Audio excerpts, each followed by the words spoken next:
할렐루야. 우리 좋으신 하나님 앞에 나온 여러분들을 사랑하고 축복합니다. 우리 인사하십시다. 사랑합니다. 축복합니다.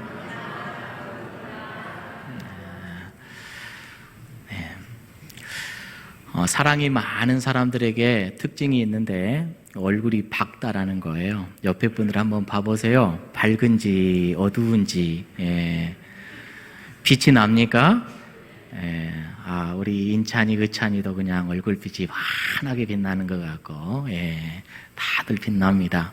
자, 오늘 하나님의 말씀을 받을 때 이 말씀이 우리의 말씀 되기를 축복합니다. 우리가 지난 시간 하나님의 마음을 좀 많이 아는 그런 한 해가 됐으면 좋겠다. 우리 주님의 인도함을 받으려면 주님이 뭘 원하시는지 먼저 알아야 된다. 그 마음을 우리가 잘 깨달아 알아야 된다. 우리가 이렇게 함께 말씀을 나눴습니다. 그런데 우리가 알다시피 하나님께서 이스라엘 백성들을 택해 주시고 자녀 삼아 주시고 가르쳐 주시고 인도해 주셨음에도 불구하고 그냥 다른 게 더 좋아서 다른 것으로만 늘 마음이 빼앗겨 버렸습니다.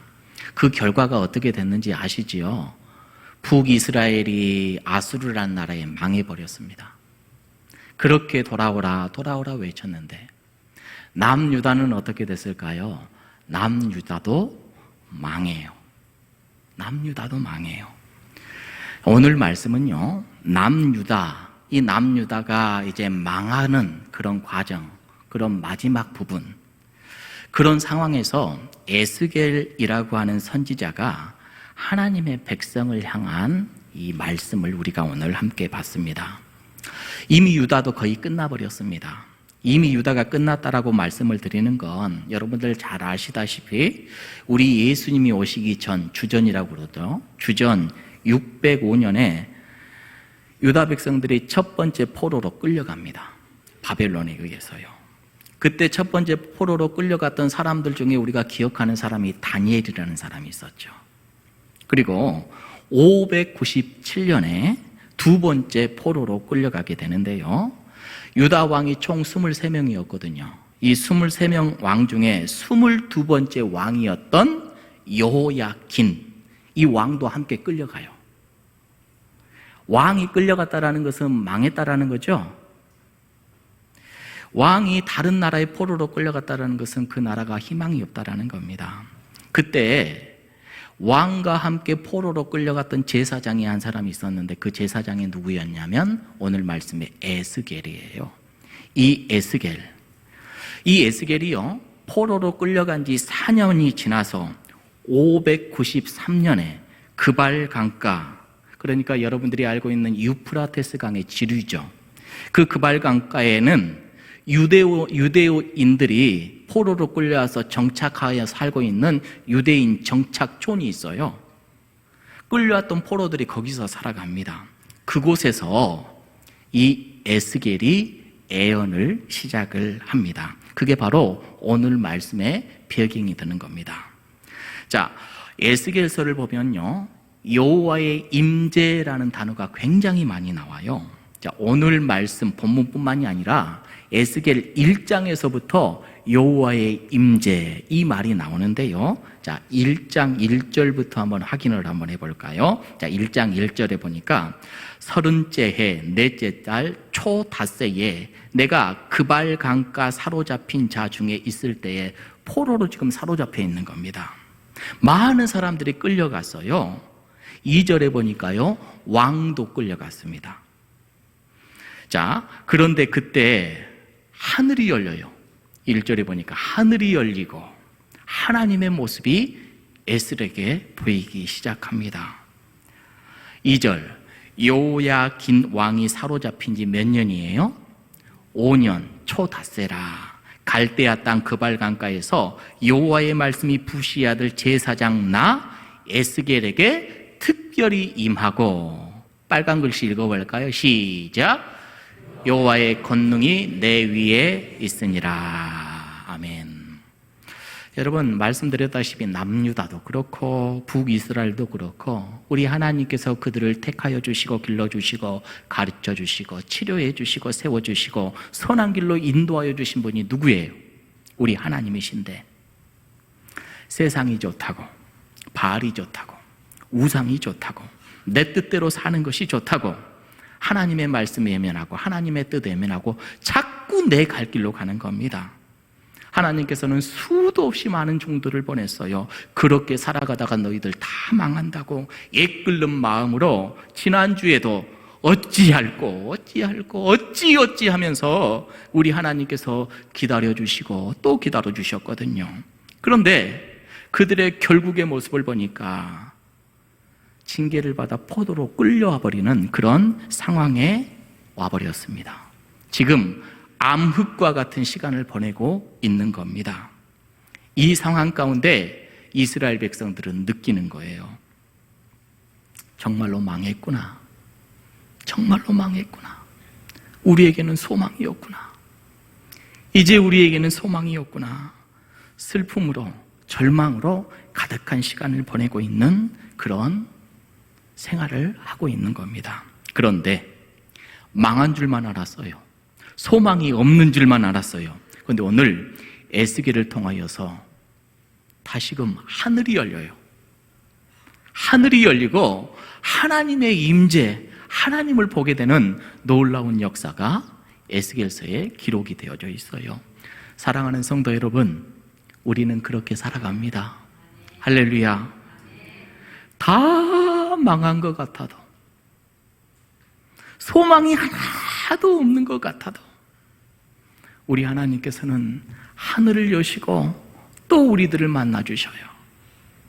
하나님은 여전히 우리 가운데 임재하고 계시고 우리들을 이끌어 가시는 좋으신 분인 줄 믿습니다. 올 한 해 우리 하나님께서 우리를 그렇게 인도해 주실 겁니다. 자, 3장 말씀에도요, 하나님의 임재의 장면이 나옵니다.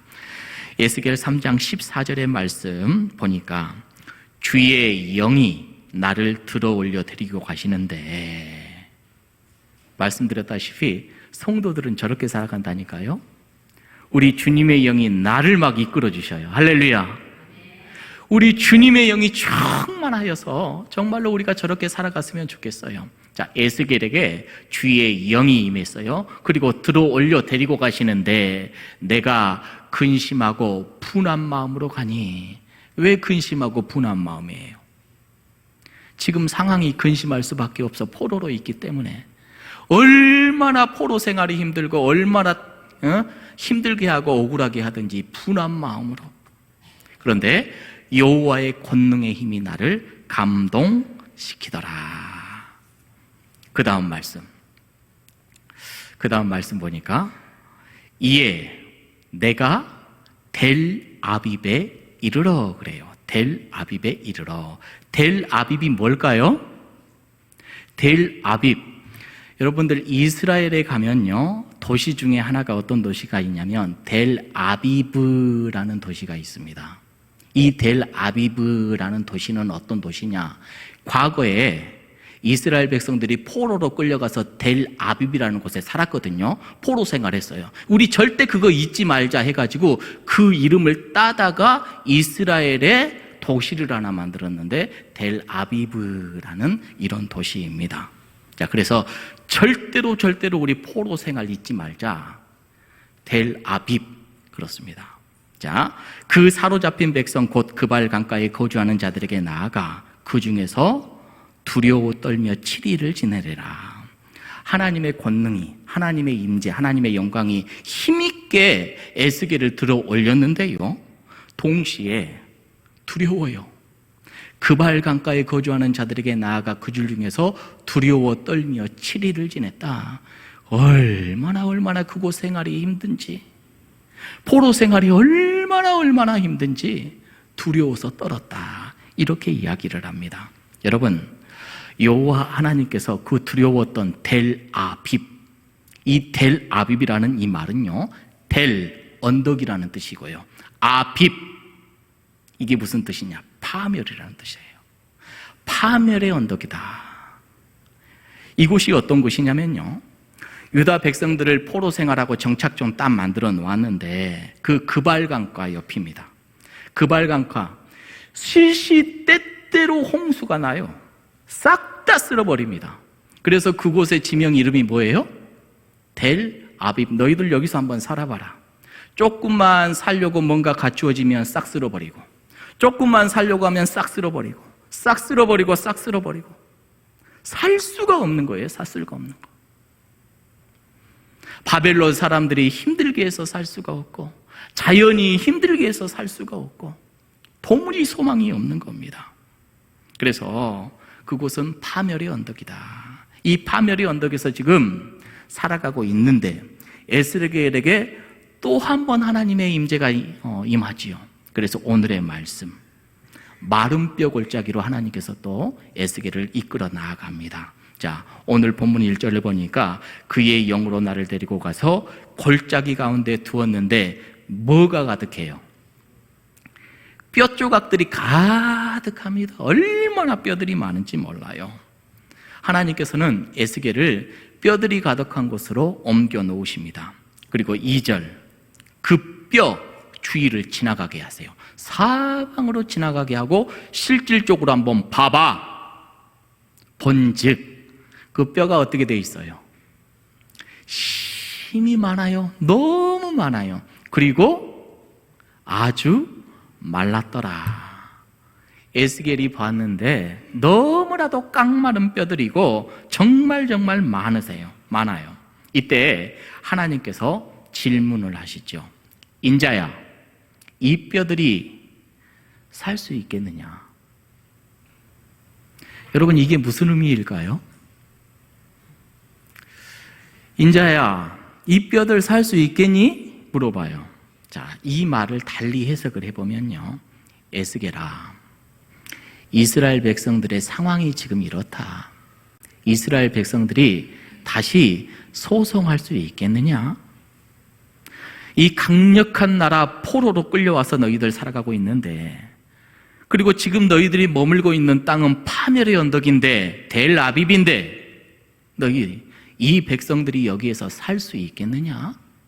지금 이런 질문입니다. 여러분, 그때요, 왕도 끌려오고 백성들도 끌려오고, 유다 마지막 왕은요, 눈이 뽑혀요. 백성들 앞에서 눈이 뽑혀버립니다. 그런데 이 백성들이 다시 소망이 있고 살아날 수 있겠느냐? 지금 이런 질문인 겁니다. 선지자가 뭐라고 대답했을까요?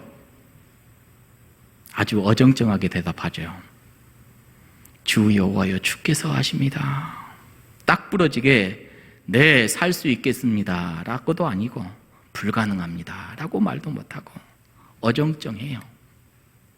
그랬더니 하나님께서요, 그 뼈들을 향하여서 말하게 하십니다.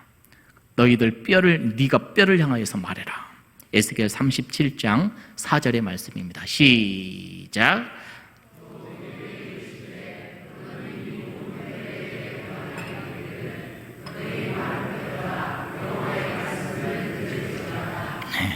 너 뼈들에게 이야기해. 뼈들에게 대언해. 너희 마른 뼈들아, 여호와의 말씀 들어라. 뼈들에게 지금 에스겔이 이야기를 하라는 겁니다. 굉장히 멋진 말이죠. 근데 에스겔 입장에서는 어떨 것 같아요? 굉장히 막막할 것 같아요. 아니, 하나님, 뼈들에게 하나님의 말씀을 들으라니요. 한편으로는 미친 거잖아요, 이거. 그렇죠? 제정신으로 그럴 수 있겠습니까? 뼈들을 향하여서 하나님의 말씀을 들어라. 그런데 에스겔 선지자가 어떻게 했을까요? 5절 말씀을 보니까 주 여호와께서 이 뼈들에게 이같이 말씀하시기를 내가 생기를 너희에게 들어가게 하리니 너희가 살리라. 뼈들에게 이야기를 합니다. 너희가 살리라. 너희가 살리라. 6절에서 너희가 살리라. 이렇게 이야기를 해요. 여러분, 살아날까요? 안 살아날까요? 여러분들은 믿음이 너무 좋아. 여러분, 자연 세계에서 말라 삐뚤어져 버린 뼈들이 살아나요? 자연 세계에서는 일어날 수가 없어요. 그런데 하나님은요, 우리 찬양 때 찬양했던 것처럼 능치 못할 분이 없으신 우리 하나님이시잖아요. 할렐루야. 아무것도 없는 공허한 것에서 이 세상을 지으신 분이 하나님이시잖아요. 먼지들을 다 불러 모아가지고 덩어리 만드시고 거기에 생기를 불어넣어서 사람을 만드셨잖아요. 그런데 마른 뼈들에게 말씀을 하신들 마른 뼈가 살아나지 않겠어요? 살아나지요. 우리 하나님의 능력은 우리의 생각과 이성과 자연의 모든 법칙을 뛰어넘는 줄 믿습니다. 할렐루야. 이어지는 말씀 봅니다. 37장 7절에서 8절의 말씀 보니까 이에 내가 명령을 따라 태어나니, 지금 에스겔이 이제 미친 짓을 하는 겁니다. 말을 하는 거예요. 자, 생명 없는 이 뼈들을 향하여서 외칩니다. 태어날 때 소리가 나고 움직이며 이 뼈 저 뼈가 들어맞아 뼈들이 서로 연결되더라. 놀라운 역사가 일어납니다. 사랑하는 성도 여러분, 하나님의 사람들은 이렇게 하고 살아가는 사람들인 줄로 믿습니다. 가끔씩 많은 이야기를 저는 듣습니다. 목사님, 그게 현실 가능합니까? 타당합니까? 맞습니까? 그런데요, 하나님의 말씀을 보니까 능치 못할 것이 없네요. 말씀에 순종하니까 거기에서부터 역사가 이루어지네요. 할렐루야. 아멘 안 하신 분들은 뭐죠? 여러분, 가만히 상상을 해보세요. 소리가 나고 움직이며 이 뼈 저 뼈가 들어맞아 뼈가 서도 연결이 돼요. 이야, 무슨 공포영화 보는 것도 아니고.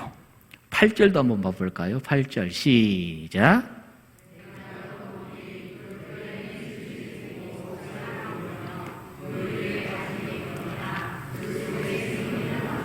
네, 아주 말라 비뚤어진 뼈들.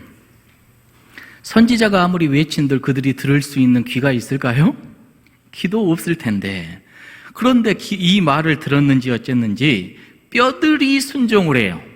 뼈들에게 변화가 일어나요. 막 들러붙더니 힘줄이 생기고 살이 덮이고 가죽이 입혀져서 말끔한 모습으로 변해버립니다. 충격적인 일이죠. 그런데 아직 하나 부족한 게 있네요. 뭐가 없어요?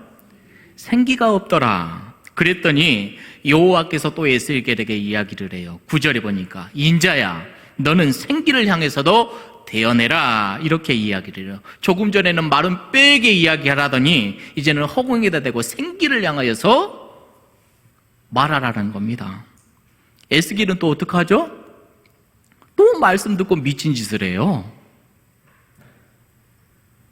뼈들 앞에서도 중얼중얼 하더니 허공에다 대고도 들어가 이렇게 이야기를 한다라는 겁니다. 생기야, 이 뼈들에게 들어가라. 그런데 조금 전에 말씀드렸다시피 놀랍게 그 말에 순종하며 실행을 했더니 그때부터 이 역사가 이루어지는 겁니다. 뼈들 가운데 생기가 들어가요. 살아나게 됩니다. 벌떡벌떡 일어나게 돼서 나중에는 큰 군대가 되었다. 지금 에스겔에게 이런 환상과 이런 모습을 보여주는 겁니다. 여러분, 왜 이걸 하나님께서 에스겔에게 보여줬을까요? 이건 하나의 상징입니다. 이대로 마른 뼈들을 향하여서, 공중의 생기를 향하여서 명령하듯이, 에스겔아, 이제 너는 내 백성들에게 가서 이렇게 명령해야 된다. 에스겔아, 내 백성들이 지금 마른 뼈 같은 그런 상황인데 내 백성들에게 가서도 너는 이렇게 외쳐야 된다. 에스겔에게 사명을 주는 겁니다. 이 말씀을 들으면서, 이 말씀을 묵상하면서, 이 말씀을 보면서 깨달음이 있어요. 목사로서 가끔씩은 답답할 때가 있거든요.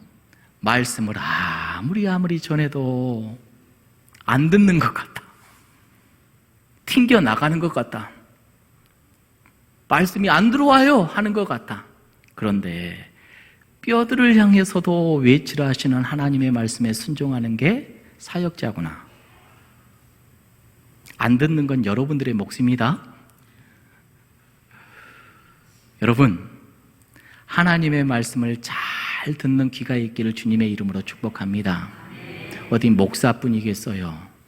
교사들, 청지기들, 우리 장로님들, 여러 말씀 맡으신 분들, 저는 못해요. 아니요. 하나님께서 외치라 하면 외치는 게 사역자인 줄로 믿습니다. 거기에 순종할 때 뭐가 일어나요? 역사가 일어나는 거예요. 정말로 아무것도 아닌 것 같았는데 하나님께 순종하면 역사가 일어난다고요. 자, 그런데 오늘 말씀을 보니까 에스겔이 이제 이 백성들에게 뭐라고 외쳤을까요? 37장 12절의 말씀을 보니까, 그러므로 너는 대언하여 그들에게 이르기를, 누구에게 지금 이르는 겁니까? 유다 백성들, 그렇죠? 포로로 끌려온 백성들에게 지금 말을 하는 거예요. 주 여호와께서 이같이 말씀하시기를, 내 백성들아, 내가 너희 무덤을 열겠다.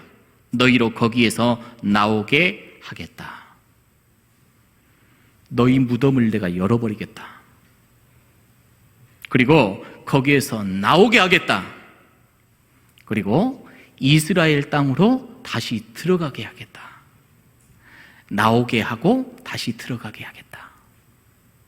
너 이렇게 외쳐. 사랑하는 성도 여러분, 오늘 우리가 사는 삶이 어때요? 때로는 무덤 같습니까? 너무 힘이 듭니까? 어렵습니까? 답답합니까? 그곳에서 나오는 복이 있기를 주님의 이름으로 축복합니다. 우리 하나님을 경외하는 사람, 우리 하나님을 바라보는 사람, 무덤에서 나오는 귀한 은혜와 복이 있을 줄로 믿습니다. 저 말씀 가운데 저 파란색 글씨, 내 백성아, 외치시는 우리 하나님의 음성이지요. 내 백성아. 저는 저 말씀, 저 구절을 보면서 계속해서 저기 단어에만 눈이 머물러요. 저 말이 너무나도 좋아요. 내 백성아, 내 백성아. 죽어있는 나, 마른 뼈 같은 나, 무덤에서 살아가고 있는 나, 그런 나를 향해서 내 백성아 불러주시는, 아직도 나를 포기 아니하시고 아직도 나를 품어 안아주시고 지금도 나를 이끌어주시는 내 백성아. 내가 돌아갈 곳이 있다라는 거잖아요. 나는 지금 포로로 끌려와가지고 이제 바벨론의 종이야, 내 소속은 바벨론의 종이야, 이렇게만 알고 있었는데 우리 하나님께서 그게 아니야, 너는 내 백성이다, 내 백성아. 우리는 하나님의 자녀인 줄로 믿습니다. 하나님께 속해 있는 줄로 믿습니다. 우리가 있어야 될 것은 바벨론의 품이 아니요, 바알의 품이 아니요, 하나님의 품이라는 것을 절대 잊지 마시기를 주님의 이름으로 축복합니다. 말씀을 보면 볼수록 우리 하나님께서는 한 번도 나를 버린 적이 없어서 너무나도 신실하신 분이셔. 여러분, 우리 하나님을 바라보면서 살아가는 사람들은 내 백성아, 내 백성아, 그렇게 우리를 부르시는 하나님의 음성을 듣고 사는 사람들인 줄로 믿습니다. 여러분들의 영적인 귀가 열려져서 우리 하나님께서 부르시는 그 음성에 민감하게 반응하기를 주님의 이름으로 축복합니다. 지난주에도 우리 하나님께서 우리를 부르시는데 어떻게 부르셨다고요? 사자처럼 부르셨다고요. 사자처럼. 사자가 부르면 자기 새끼들이 사자, 자기 어미가 부른 줄 알고 와요. 우리 하나님께서 우리를 부르면 아, 하나님께서 날 부르시구나, 하나님 앞으로 나아가는 우리 모두가 되어야 될 줄로 믿습니다. 여러분, 지금 상황이 무덤 같은 상황이고 절망 같은 상황이고 정말로 소망이 없는 상황인 것 같아도 하나님 말씀 듣고 이 하나님의 말씀대로, 때로는 미친 짓인 것 같아 이렇게 하는 것이, 에스겔이 하는 짓이 지금 미친 짓인 것 같아. 그런데 순종했더니 우리 하나님의 은혜의 역사가 거기에서부터 펼쳐지는 줄로 믿습니다. 모든 삶의 답은 우리 하나님께 있는 거예요. 13절 함께 읽습니다. 시작. 내 백성들아, 내가 너희 무덤을 열고 너희로 거기서 나오게 한즉 너희는 여러분들의 삶 속에서 날마다 나에게 복을 주시고 이끌어 주시는 분이 하나님이신 줄 알리라. 깨닫는 복이 있기를 간절히 축복합니다. 여러분, 지금 그들에게 무덤이 뭐예요? 그들에게 지금 무덤이 뭡니까? 그들에게 하나님께서 무덤에서 나오게 하신다라고 지금 이렇게 이야기를 하시는데 그들에게 무덤이 뭐예요? 과거를 생각을 해보니까 여호와를 경외한 듯 했지만 아로 새긴 우상도 섬겼어요. 그들의 역사야 이게. 여호와를 섬기는 듯 했지만 바알도 섬겼어요. 세상 섬겼다라는 겁니다. 하나님과 세상을 함께 섬길 수 있어요? 그렇게 섬길 수 없다라고 우리 주님께서는 분명히 말씀하잖아요. 그러니 그곳이 무덤일 수 있는 겁니다. 거기에서 나오게 하겠다. 그래서 하나님께서 이스라엘에서 나오게 하시고 가나안에서 나오게 하시고, 근데 나왔더니 어디에 있는 거예요? 더 큰 힘들고 어려운 곳 아수르에 있고 바벨론에 있고, 근데 거기가 또 무덤일 수도 있겠지요. 오늘 그들의 현실 자체가 또 무덤일 수가 있는 겁니다. 델 아빕 파멸의 언덕에서 살고 있는 그 무덤에서 또 내가 너희를 끄집어내겠다. 그래서 다시금 너희들의 본연의 땅 여호와 하나님만 섬겼던 그곳으로 내가 이끌어내겠다. 지금 이런 말씀인 겁니다. 여러분 가만히 이제 우리를 한번 생각을 해보시게요. 여러분 내가 살아가고 있는 곳은 하나님의 나라입니까? 무덤입니까? 정말로 우리가 잘 우리를 들여다봤으면 좋겠습니다. 나는 지금 무덤에서 살고 있는가? 하나님 나라에서 살고 있는가? 여러분 우리가 잘못된 곳에 머물고 있다라면 그곳에서 끄집어내시는 분이 우리 하나님이신 줄로 믿습니다. 무덤에서 끄집어내시는 분, 다시금 하나님 나라로 인도하시는 분, 그분이 바로 우리 하나님이셔요. 돼지보다 못한 인생, 내 마음대로 살겠다고 나가버린 그 둘째 아들, 결국은 아버지 품이 얼마나 좋았다라는 것을 깨닫고 저를 종으로라도 써주십시오 라고 나왔던 그 아들, 아무것도 묻지 않고 그냥 품어 안아주시고 받아주셨던 그 아버지의 마음, 그 마음이 우리 하나님이신 줄로 믿습니다. 우리 하나님께서는 비참한 인생 가운데 살아가고 있는 자기 자녀들을 품어 안아주시고 인도해 주시는 참 좋으신 분이실진데, 오늘 말씀을 보니까 그렇게 끄집어내서 다시금 나오게 하셔서 그들에게 우리 하나님께서 내 영을 너희 속에 두겠다. 그래서 살아나게 하겠다. 이렇게 약속의 말씀을 주시는 것이죠. 우리 14절의 말씀 시작.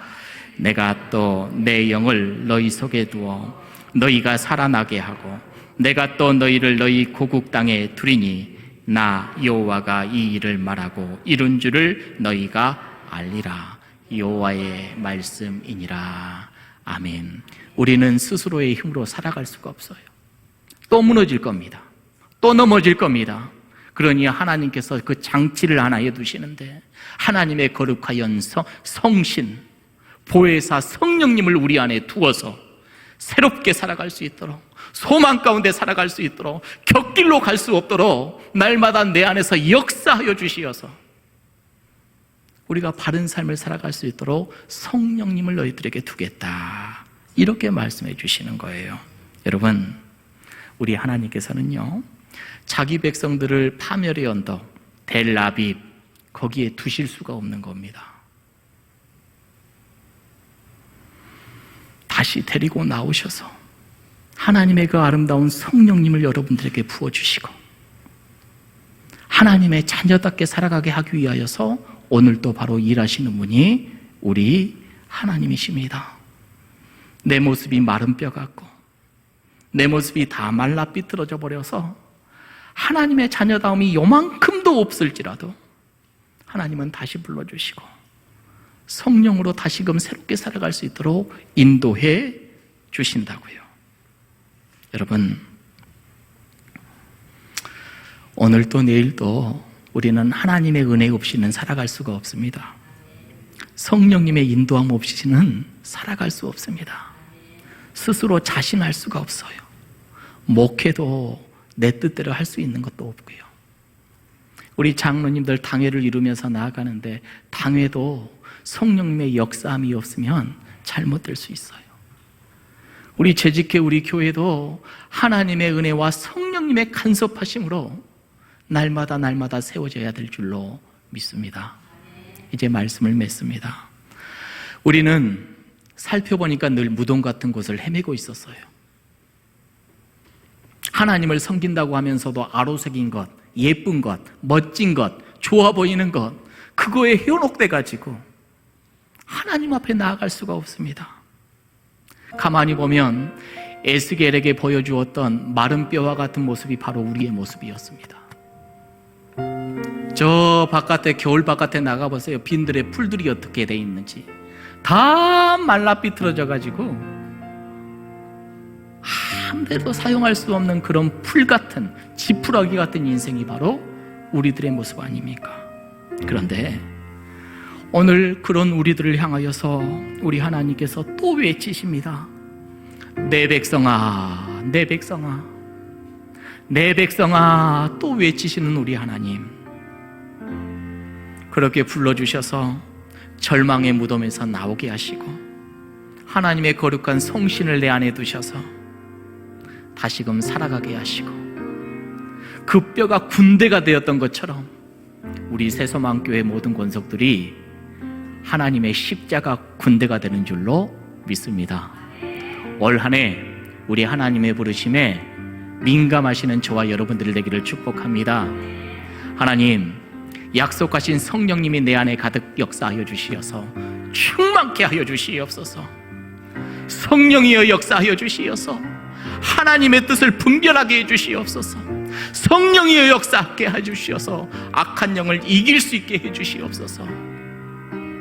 우리가 그렇게 이 한 해 동안 살아가는 믿음의 권속들이 될 수 있기를 주님의 이름으로 축복합니다. 이 시간 우리 하나님께 찬송하는데 빈들의 마른 풀 같은 내 영혼입니다. 내 마음속에 성령 하나님 보내주셔서 충만케 하여 주시옵소서. 충만케 하여 주시옵소서. 우리의 영혼이 다시 한번 소성되게 하여 주시옵소서. 우리 주님께 함께 찬양하며 결단하는 이 시간 되기를 원합니다.